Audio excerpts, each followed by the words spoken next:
Well,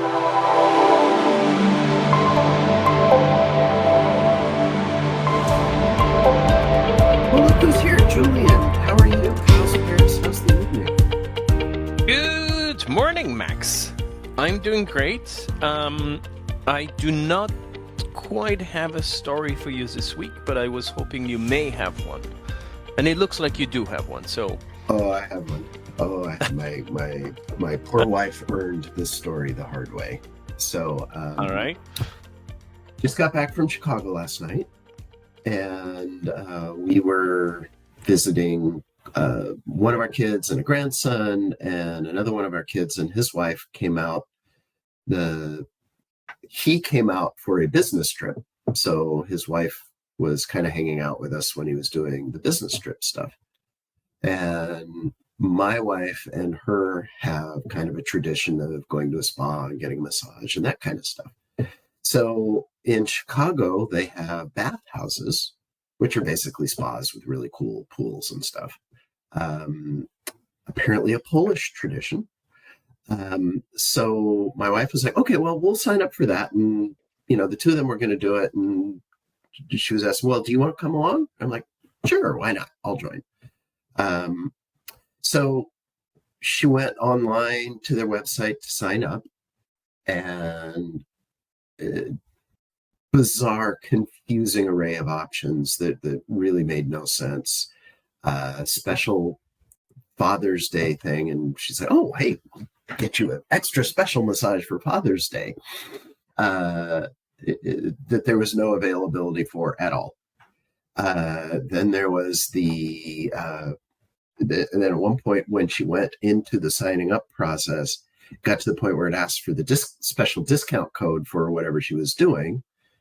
And it turned out, or it didn't ask for it. And it turned out you had to do that at the first step, which was not made clear in any way, shape, or form. And all of that was just side noise to the real issue, which was the inconsistency of what showed as being available. She'd go and she'd look, and she was signing up the two of them, and since I would have been perfectly happy not doing this, so she's like, okay, we're going to get us signed up, and then we'll do you.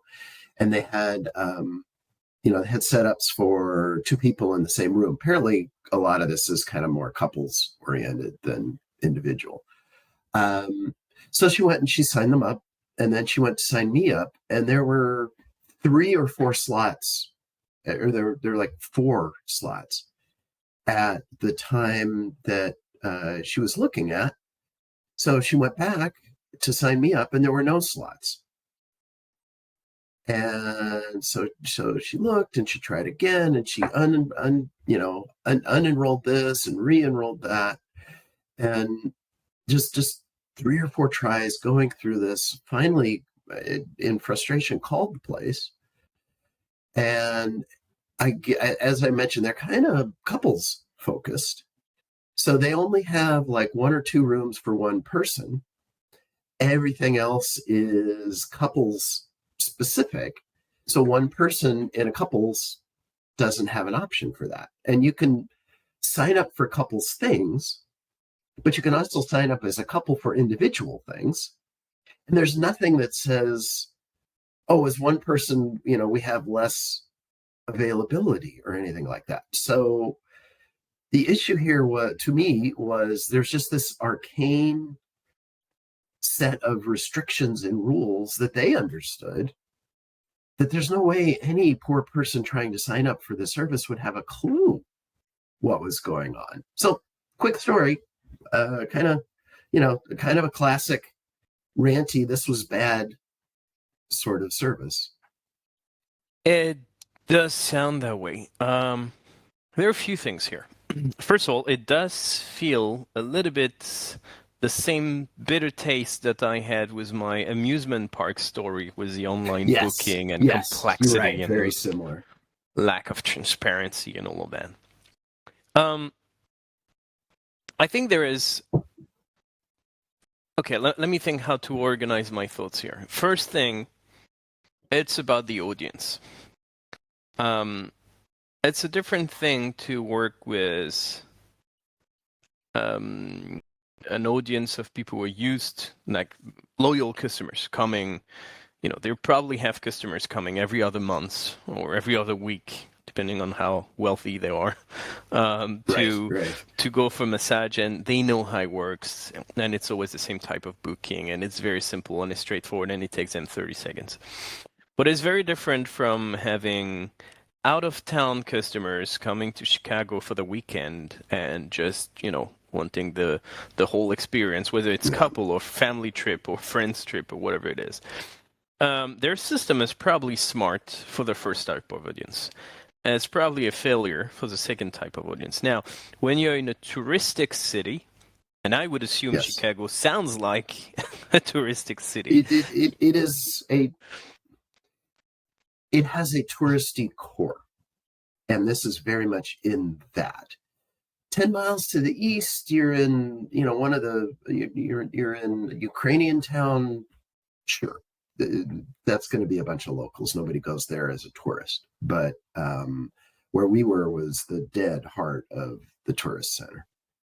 It does sound like a failure from that perspective. But again, it really depends on who their audience is, because it's not because it's a touristic city that they rely on tourists.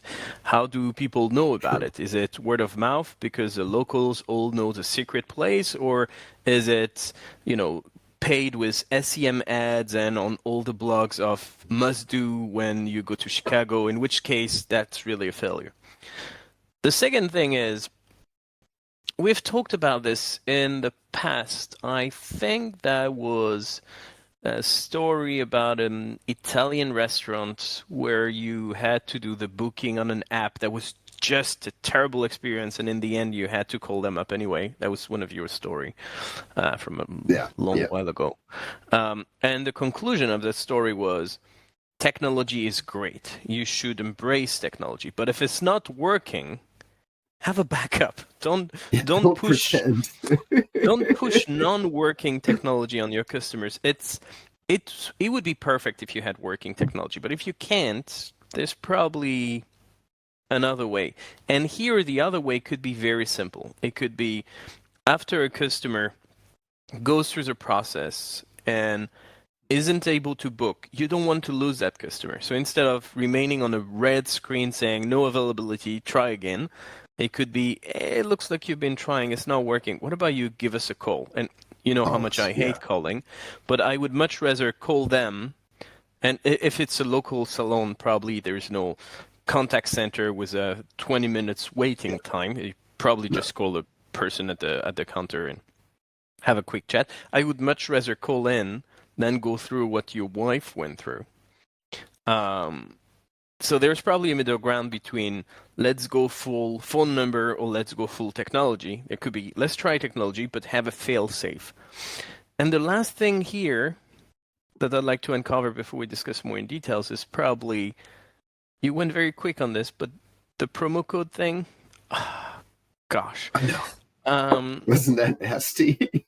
It's always a pain. They are definitely not the only one. There are many websites where I hate because they put it at the end, so you won't know whether it's working until you go through the entire process. And there are zoos that put it at the beginning and they won't let you go back. You have to cancel the whole thing and start over. There must be a better way to make it flexible. And I know why when you build an e-commerce funnel, you don't want people to go back to the first step because they are so close to paying, you don't want to give them a chance to cancel the whole thing. Right. But chances are they may not pay at all if you don't give them an option to go back. So flexibility is usually the better option anyway. Yeah, that's a good point. And I mean,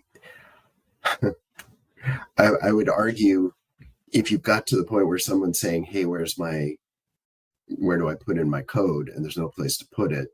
And then my only remedy is to cancel and start over. That's the worst scenario for them.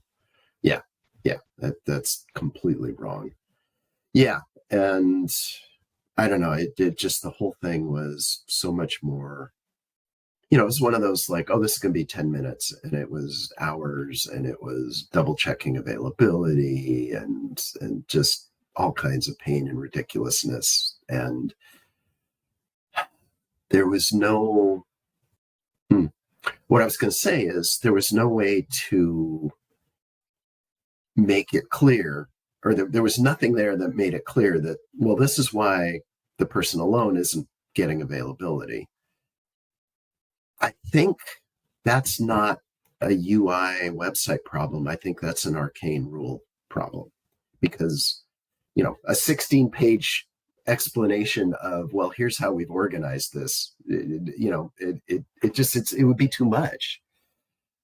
I guess it makes sense to organize it that way, but well, actually, there's one simple thing you could do. You could have a whole bunch of couples things and then individual things. And clearly they didn't do that, because it looked like she was doing 2 individual things and then a 3rd individual thing and getting totally different results. And that you could change that. Yeah, restaurants now allow you to book online. Airlines allow you to book online and choose your seats. So there should be a way to say, I have 2 and 1. I want the 3 people to be in the same room, or I want 3 people to be separated, or I want 2 and 1, or whatever it is. There should be a way to tell you what's possible, what's going to work, what's not going to work. It's right, from that perspective, right. That's a UI issue in my perspective, because there is complexity behind, and that complexity makes sense, right? Why would they rent a 2-people room to you and lose the chance to have another customer who would be paying full price? So I get that.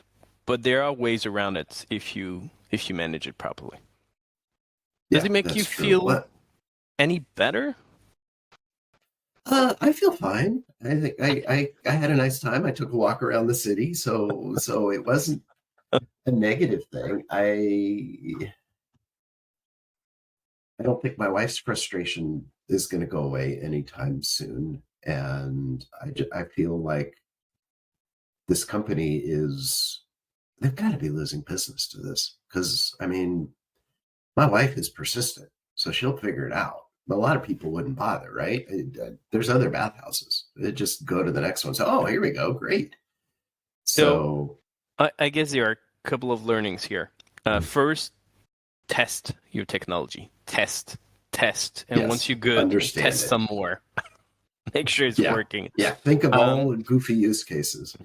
And it's even better not to test it yourself. You should test yourself for bugs, but you should get a complete stranger who does not know your system to test it in front of your eyes, so that you understand how people actually use your system without your knowledge and insider insights, right? So test it. Second thing is have a fail-safe, a system that if it's not working, there's still a way for you not to lose that customer. And the third thing is probably around transparency and flexibility. Be as clear as possible. Without pages and pages of text, no one reads the terms and conditions. But there are easy ways with colors, with pop-ups, to make it clear what can and cannot be done. Same thing for the promo code. If it can only be done at the first step and you really cannot be more flexible about it, flag it on the first page. Right, this is the only place you have for the promo code. Super obvious. Exactly. Yeah.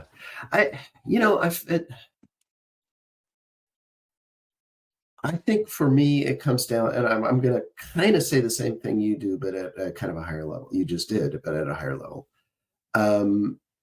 They created such an arcane system and then had a very pretty website, but a very, the tool to do it was not up to the subtleties of the system. You either make your system super simple and have a nice, clean, simple website, or you really invest in the design. And to your point with airlines, I can pick my seat, I can do all kinds of crazy stuff, and it just flows now. There's a lot of clicks, but okay. And yeah, they did neither. Agreed. So I can't believe they get more than 60% of the people who go online successfully booking. Without calling them, which is the whole point to have a website in the first place. So exactly. Well, thank you for your story, Max. I understand you feel slightly better because of the walk, not so much because of the talk, but hopefully I'll have a story for you next week for us to chat through. I'm betting you will. Thank you, Max. Thanks, beautifully. Bye there. Have an amazing